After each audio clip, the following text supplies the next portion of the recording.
ഒട്ടും സമാധാനം ഉണ്ടാവില്ല. സമാധാനം എന്ന് പറഞ്ഞു കഴിഞ്ഞാൽ ഒരിക്കലും കാണാൻ പറ്റില്ല. നിങ്ങൾ എന്ത് പള്ളി പോയിട്ടും എന്ത് പ്രാർത്ഥന ചെയ്തിട്ടും എന്ത് നേർച്ച ചെയ്തിട്ടും നമുക്ക് സമാധാനം ഉണ്ടാവില്ല. അത്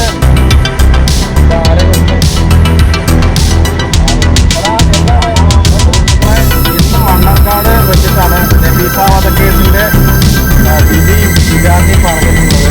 ഞാൻ ഓട്ടത്തിലായിരുന്നു കണ്ടത്. അപ്പോൾ ഇപ്പോൾ പ്രതികളെ കൊണ്ടുപോയിട്ടുള്ളൂ.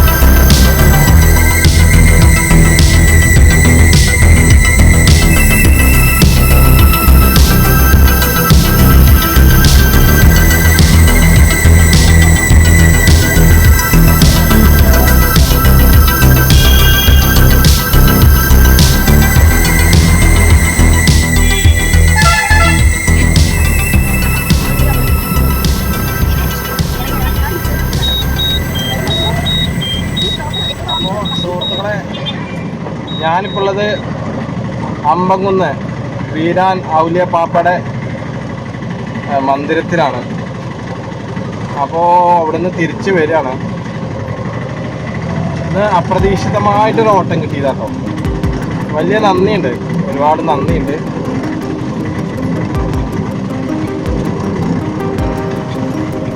ഇത് നമ്മളെല്ലാവരും കണ്ടിട്ടുണ്ടാവുന്ന ഒരു സ്ഥലം തന്നെയാണ്. കാഞ്ഞിരപ്പുഴ റോഡിലുള്ള അമ്പംകുന്ന് ഔലിയപ്പാപ്പയുടെ കുടീരം. അപ്പോൾ ഇടതുവശത്ത് കാഞ്ഞിരപ്പുഴ കനാലാണ്. ഏത് സമയം വെള്ളം ഉണ്ടാവും, എപ്പോഴും വെള്ളം ഉണ്ടാവും. മെയിന് നിറഞ്ഞു കൊടുക്കുന്ന കനാലും കൂടിയാണ്, മെയിൻ കനാലാണ്. ഈ റോഡൊക്കെ ആദ്യം ഭയങ്കര മോശമായിരുന്നു. അത് പഞ്ചായത്തും ഒക്കെ തമ്മിലുള്ള പ്രശ്നം കാരണമാണ് അത് ഒന്നും ചെയ്യാതിരുന്നത്. അതുകൊണ്ട് ഇപ്പോൾ നന്നാക്കിയിട്ടുണ്ട്. അത്യാവശ്യം കുഴപ്പമില്ല, നല്ല രീതിയിൽ നല്ല റോഡ്. നല്ല കുണ്ടും കുഴിയും ഭയങ്കര മോശമായിരുന്നു. അതൊക്കെയാണ് പിന്നെ ഓരോ പ്രശ്നങ്ങളെന്ന് പറയില്ലേ. അപ്പോൾ അവിടെ വിശ്വാസികൾ, അവിടെ ജാതി മതവും നിറത്തിനും വെളുപ്പിനും നിറത്തിനൊന്നും പ്രസക്തിയില്ല.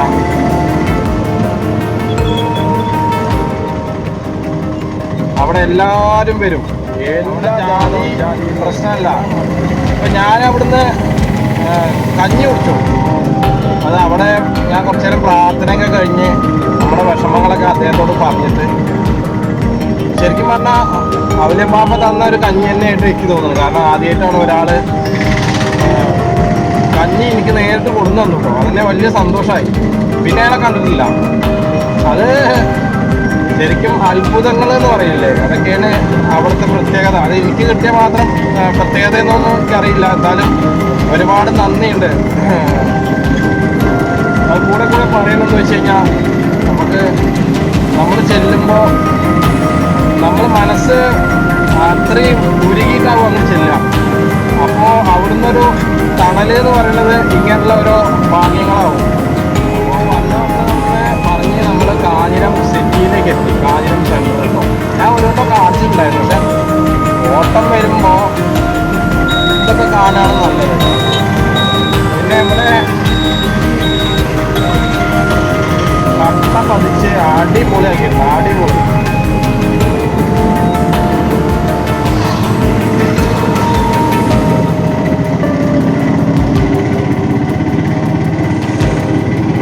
കാണാൻ തന്നെ നല്ലൊരു രസാട്ടോ.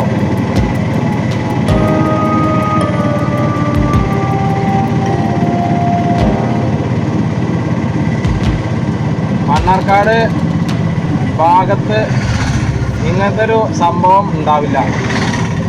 ഇത്രയും സെറ്റപ്പായിട്ടൊരു സേഫായിട്ടുള്ളൊരു സിറ്റി. സേഫ് എന്നല്ലാണ്ട് ഉദ്ദേശിച്ചത്, അതായത് റോഡിൻ്റെ കാര്യങ്ങളിലൊക്കെ സേഫാണ് ഇവിടെ. പിന്നെ നമ്മൾ ശ്രദ്ധിച്ച് പോകണം, അത്രയല്ലേ ഉള്ളൂ. അല്ലാതെ അപ്പോൾ അതൊക്കെ പോട്ടെ. അപ്പോൾ നിങ്ങൾ വീരാൻ ഔലിയ പാപ്പ എന്ന് പറഞ്ഞ ഒരാളെ കുറിച്ച് കേട്ടിട്ടുണ്ടോ? അതായത് കാഞ്ഞിരപ്പുഴ ഡാം അന്ന് ആ ഡാമിൻ്റെ പണിയുടെ തുടക്കത്തിലായിരുന്നു ഔലിയ പാപ്പ ഉണ്ടായിരുന്നത്. ഞാൻ എൻ്റെ കുട്ടിക്കാലത്തൊക്കെ കേട്ടിട്ടുണ്ട്. ഏകദേശം ഒരു 80-90 വർഷം അതിന് ശേഷമാണ് അവിടെ യാറം വന്നത്, മക്കാം എന്ന് പറയും. അപ്പോൾ എല്ലായിടത്തുനിന്നും വിശ്വാസികൾ അങ്ങോട്ട് വരുന്നുണ്ട്. നമ്മളെ ഇന്ത്യയിൽ നിന്ന് പുറത്തുനിന്ന് വരുന്നുണ്ടോയെന്ന് അറിയില്ല. നമ്മുടെ ഇന്ത്യയിൽ നിന്ന് കൂടുതലും വിശ്വാസികൾ അവിടേക്ക് ഒഴുകിയെത്തുന്നുണ്ട്. പിന്നെ അത് മാത്രമല്ല, അവിടെ ജാതി മതമല്ല, അവിടെ കറുപ്പും വെളുപ്പും നിറവ്യത്യാസങ്ങളില്ല. എല്ലാവരും ഒരേ പോലെയാണ് അവിടെ വരുന്നത്. കാരണം അവിടെ മനസ്സ് ഉരുകിയിട്ടാണ് നമ്മൾ അങ്ങോട്ട് പോണത്.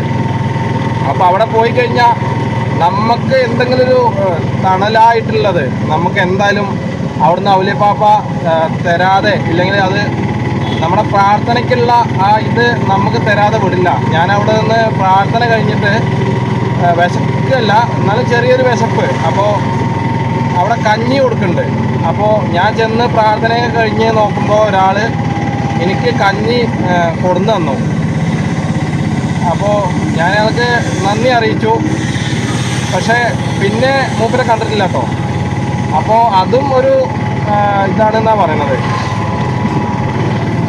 നല്ല ടേസ്റ്റുള്ള കഞ്ഞിയാണ്, മാങ്ങ അച്ചാറും. പിന്നെ അവിടെയൊക്കെ കുറച്ച് നേരം നിരീക്ഷിച്ചു. പിന്നെ കനാലിൽ എപ്പോഴും വെള്ളം ഉണ്ടാവും, എനി ടൈം. അത് നിറഞ്ഞു കൊടുക്കണതാണ്. ഇപ്പോൾ ഡാമിൽ വെള്ളം കമ്മിയായതുകൊണ്ടാവാം പിന്നെ വെള്ളം അത്ര ഇല്ലാത്തത്. അതൊക്കെയാണ് നമ്മുടെ വിശ്വാസം. നമ്മൾ വിശ്വാസത്തെ ഒരിക്കലും ഒറ്റപ്പെടുത്തരുത്. അത് എന്ത് ഇതാണ്, നമ്മളൊക്കെ മനുഷ്യന്മാരാണ്. അവിടെ വരുന്നവരും പോണവരൊക്കെ മനുഷ്യന്മാരാണ്. അപ്പോൾ നിങ്ങൾ വിശ്വാസത്തെ നിങ്ങളെപ്പോഴും ചേർത്ത് പിടിക്കുക. അപ്പോഴാണ് നമ്മൾ ഒറ്റപ്പെടാതിരിക്കുള്ളൂ, കൂട്ടം തെറ്റി പോവാതിരിക്കുള്ളൂ, കൂട്ടത്തിൽ നിന്നും വിട്ടുപോകാതിരിക്കുള്ളൂ. ഞാൻ അവിടെ പോയിട്ട് പറഞ്ഞതെന്താ വെച്ച് കഴിഞ്ഞാൽ, നമ്മളെ കാര്യങ്ങൾ ഒക്കെ ഒന്ന് ശരിയാക്കി തരണേ, ഒരു തുണയില്ല. അപ്പോൾ അതൊക്കെ നമ്മൾ അവിടെ, അതുമല്ല അതിനും മേലെ ഇത് വിഷമങ്ങൾ പറയുന്നുണ്ടാവും. നമ്മളെ വിഷമങ്ങൾ നമ്മൾ ദൈവത്തിൻ്റെ അടുത്ത് മാത്രം പറയാം.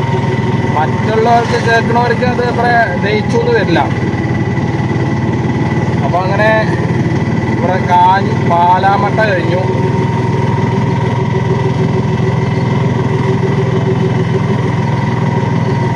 പിന്നെ ഞാൻ ഇന്നലെ ഈ വഴി വന്നായിരുന്നു കേട്ടോ. പക്ഷേ അവിടെ പോകുമ്പോൾ ഒരു ബൈക്ക് ഒരു റോഡ് സൈഡിൽ നിൽക്കുന്നുണ്ട്.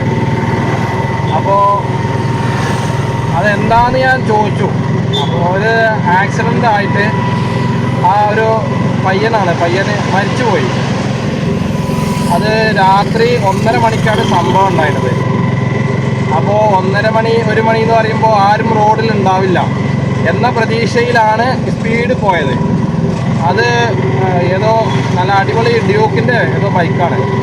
അത് വെയിറ്റ് ഇല്ലല്ലോ, അത് പാറ്റ പോലെ പോണ, അല്ലെങ്കിൽ നമ്മൾ ഈ ഫുള്ള് പോവില്ലേ അതേപോലെ പോണ ഒരു ബൈക്കാണത്. അതിൽ നമുക്ക് എക്സ്പീരിയൻസ് ഉണ്ടായിട്ടും കാര്യമില്ല. പിന്നെ ഇവിടുന്ന് അങ്ങോട്ട് ഈ ഭാഗത്തു നിന്നാണ് അപകടം ഉണ്ടായിരുന്നെന്നാണ് പറയുന്നത്. അപ്പോൾ എന്താ വെച്ച് കഴിഞ്ഞാൽ പാഞ്ഞ് വരികയാണ്, പാഞ്ഞ് പോവാണ്. അവിടുന്ന് ഇവിടുന്ന് അങ്ങോട്ടും ഒരു ചെറിയൊരു വളവാണ്, ഡേഞ്ചർ വളവ് തന്നെയാണ് അത് ശരിക്ക്.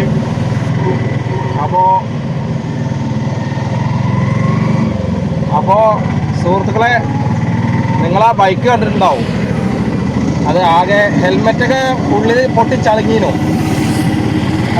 നല്ല സ്പീഡിലാണ് വന്നിട്ടുണ്ടാവുക എന്നാണ് പറഞ്ഞത്. അവിടെ ഒരു കട ഉണ്ട്, കടയത്തെ ആളെ പറഞ്ഞത് ഇങ്ങനെ 1:30 മണി ആയിരുന്നു എന്ന് പറഞ്ഞത്. അപ്പോൾ എനിക്ക് പറയാനുള്ളത് എന്താ വെച്ച് കഴിഞ്ഞാൽ, നിങ്ങൾ വാഹനം ഓടിച്ചോ, അതിന് കുഴപ്പമില്ല. പക്ഷേ ഒരു ലിമിറ്റ് വെച്ച് ഓടിക്കുക. കാരണം നിങ്ങൾ മനുഷ്യനാണ്, അത് യന്ത്രമാണ്. ആ യന്ത്രത്തിൻ്റെ പ്രത്യേകത എന്താ വെച്ച് കഴിഞ്ഞാൽ, മനുഷ്യൻ്റെ അത്ര പ്രത്യേകത യന്ത്രത്തിനില്ല. നമ്മളെല്ലാതും അതിൽ സെറ്റ് ചെയ്ത് വെച്ചേക്കുകയാണ്. അപ്പോൾ ആ സെറ്റ് ചെയ്ത് വയ്ക്കുമ്പോൾ അതിൻ്റേതായ ഒരു ഇത് ഇല്ലെങ്കിൽ ഉണ്ടാക്കിയിട്ടില്ലെങ്കിൽ നമുക്ക് അപകടം തന്നെ വരും. ഈ ആക്സിഡൻറ്റ് പറഞ്ഞ സംഭവം പിടിച്ച് അങ്ങോട്ട് തിരിച്ച് അങ്ങോട്ട് പോകും. അപ്പോൾ വണ്ടിക്ക് അറിയില്ലല്ലോ അപ്പോൾ നിങ്ങളുടെ സാഹചര്യം എന്താണ്, നിങ്ങളുടെ വിഷമം എന്താണ്, നിങ്ങൾക്ക് വീട്ടിൽ പോകണം എന്നുള്ളത്, അതൊന്നും വണ്ടിക്ക് അറിയില്ല. രാത്രി 1:30 ആ പയ്യൻ്റെ അവസാനത്തെ യാത്ര. നിങ്ങൾ പരമാവധി ശ്രദ്ധിച്ച് പോവാന്ന് ഞാൻ എപ്പോഴും പറയാറുണ്ട്. അപകടം നമ്മൾ അല്ലെങ്കിൽ മരണം നമുക്കൊരു ദിവസം എന്തായാലും ഉണ്ടാവും. പക്ഷെ അത് വെച്ചിട്ട് നമ്മൾ മരണത്തെ നമ്മൾ തേടിപ്പോണ്ടേ.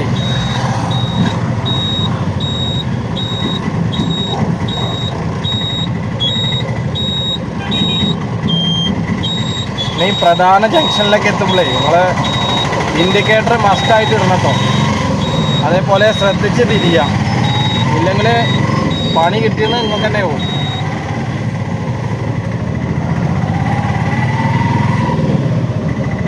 അപ്പോൾ ഏകദേശം സമയം 6 മണിയായിട്ടോ. അപ്പോൾ പ്രധാനപ്പെട്ട വിഷയങ്ങൾ എന്താ വെച്ച് കഴിഞ്ഞാൽ, ഒന്നാമത് മണ്ണാർക്കാട്ടത്തെ നബീസ വധക്കേസിൽ എൻ്റെ വിചാരണ വിധി ഉണ്ടായിരുന്നു. ഒരു ജീവപര്യന്തം ശിക്ഷയ്ക്ക് വിധിച്ചിരിക്കുകയാണ്. പിന്നെ അടുത്തത് ഗ്രീഷ്മ വധക്കേസ്, ഗ്രീഷ്മ ഷാരോൺ വധക്കേസ്. കാരണം അത് നമ്മുടെ കേരളത്തെ മൊത്തം നടുക്കിയ ഒരു കേസായിരുന്നു. അത് എന്താ വെച്ച് കഴിഞ്ഞാൽ, പിന്നെ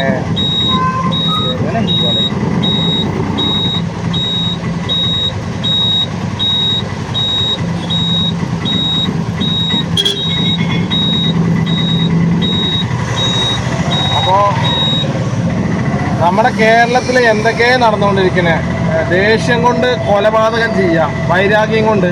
ഇന്നിപ്പോൾ അമ്മയെ മകനെ, ലഹരിക്കടിമയായ അമ്മയെ മകൻ വെട്ടിക്കൊന്നു.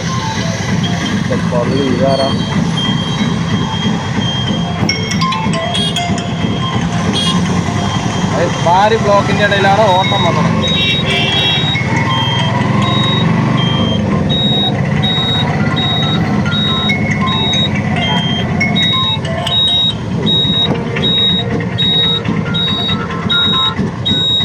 മുജി ഒരു മിനിറ്റ്, ബ്ലോക്കിലാണ്. ഒരു മിനിറ്റ്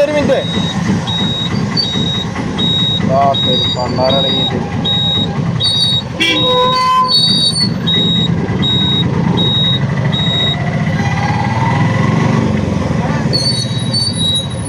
എങ്ങോട്ട് പോവാനാ? മറ്റേ നാരിക്കാൻ പറ്റല്ലേ? ആയിക്കോട്ടെ. അപ്പം പോവാം. ഓക്കെ.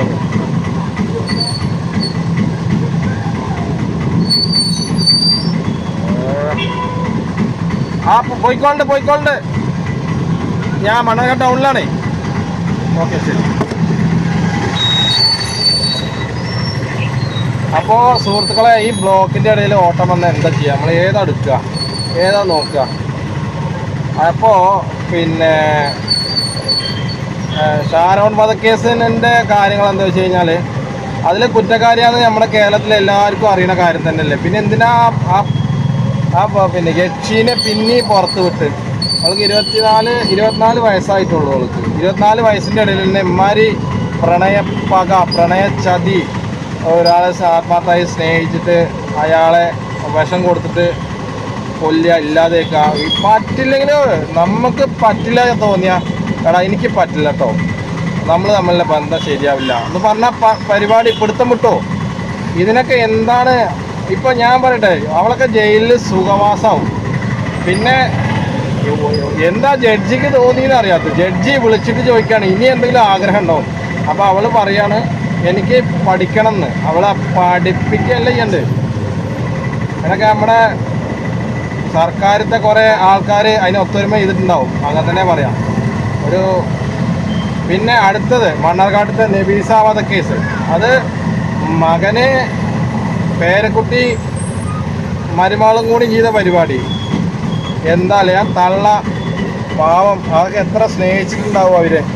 അത് വിളിച്ചു വരുത്തിയിട്ട് പിന്നെ ആരോഗ്യമുണ്ട് എന്ന് കരുതിയിട്ട് ആരോഗ്യമുള്ള വിഷം കൊടുത്തിട്ട് ഒരു പ്രശ്നം തോന്നുന്നില്ലാണ്ടപ്പോൾ നിർബന്ധിച്ച് വിഷം കുടിപ്പിച്ചിരിക്കുകയാണ്. അപ്പോൾ ഞാൻ പെണ്ണിനെ കണ്ടു കോടതിയിൽ കൊണ്ടുപോകുന്നുണ്ട് ജീവപര്യന്തത്തിനായിട്ട്. മണ്ണാർക്കാട് കോടതിയിലായിരുന്നു അതിൻ്റെ വിധി പറച്ചിൽ. അപ്പോൾ ശരിക്കും കാണാൻ പറ്റില്ല, അത്രയും ബ്ലോക്ക് ചെയ്യുന്നു. അപ്പോൾ ആ ഒക്കെപ്പാടെ കൂടിയിട്ടുള്ള ബ്ലോക്കാണ് ഇത്. അവിടെ നിൽക്കുന്നുണ്ടോ വണ്ടി? ഒക്കെ ബ്ലോക്കായിരുന്നു മൊത്തത്തിൽ. അപ്പോൾ അവർ 2 ലക്ഷം റുപ്യ പിന്നെ ഫൈൻ അടക്കണം എന്നൊക്കെ പറഞ്ഞ് ന്യൂസിൽ നിങ്ങൾ കണ്ടിട്ടുണ്ടാവും. ഞാൻ അപ്പോൾ അവിടെ കണ്ടോണ്ട് ഇങ്ങനെ പറഞ്ഞു എന്ന് മാത്രം കേട്ടോ. അത് മാത്രമല്ലേ, നമ്മൾ ഏതൊരാൾക്കും ജനിച്ചാൽ മരണമുണ്ട്. നമ്മൾ ഈ വാശിയും വൈരാഗ്യമൊക്കെ വെച്ചിട്ട് നടക്കണം എന്തിനാണ്? അതാണ് ഇപ്പം കൂടുതലും നമ്മുടെ കേരളത്തിൽ കണ്ടുവരുന്ന സ്വഭാവം. അത് ആണിനായാലും പെണ്ണിനായാലും വൈരാഗ്യം വെച്ചിട്ട് ഉള്ള ഒരു പരിപാടി. എന്താല്ലേ, നമ്മൾ ഈ റോഡിൽ അത് സൂക്ഷിക്കണം നിങ്ങൾ. കാരണം നമ്മളിപ്പോൾ റോഡിൽ എന്ത് ചെയ്യുകയാണെങ്കിലും എന്ത് ചെയ്തിട്ടുണ്ടെങ്കിലും ഓരോരുത്തർ വരുന്നുണ്ടോ, തട്ടിക്കഴിഞ്ഞാൽ ഞമ്മടുത്ത് ചൂടാവും. അതൊക്കെയാണ് അവർ തെറ്റ് ചെയ്യുക, എന്നിട്ട് നമ്മടുത്ത് അത് ന്യായീകരിക്കാൻ വരിക.